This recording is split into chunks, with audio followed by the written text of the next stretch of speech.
Magandang gabi, mga kapatid. This is Reverend Marjorie Dobby sa Bulwark of Atala, the Ministry of Unconditional Love. So believe the immortality of man like Enoch and Elijah, at saka naniwala sa panawagan ng Panginoon Kristong be perfect as your Father in heaven is perfect.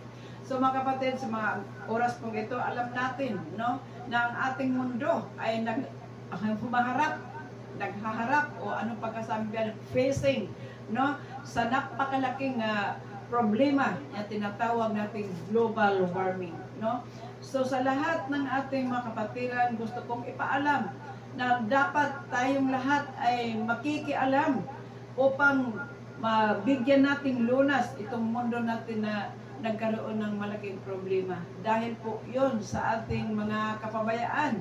Dahil nangyari na ang lahat nating kinatatakutan, maraming mga flood, maraming mga lindol, maraming landslide, tsunamis, at kung kahit anong mga catastrophe o kalamidad na dahil po sa tinatawag na global warming.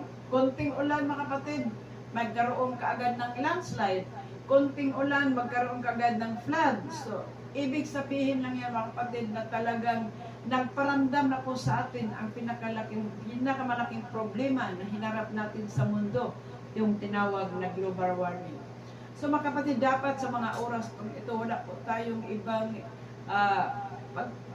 pagtuunan ng pansin dahil ang kailangan natin sa ngayon ay yung tinatawag na bautismo ng pag-ibig, no? The baptism of love, the life of love, yung kinabuhian natin yung pag-ibig, the life of love, the power of love, upang maipakita natin kung ano ang kapangyarihan sa pagmamahal at ang Diyos na unconditional love, ang Diyos na nagbibigay sa atin na walang kabayaran, sa paglikha niya sa atin, sa pagbibigay niya sa atin ng liwanag ng araw, hangin at tubig na walang kapalit.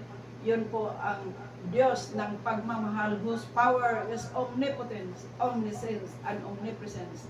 The God of unconditional love, the God of righteousness, the God of the universe and everything, including our every life.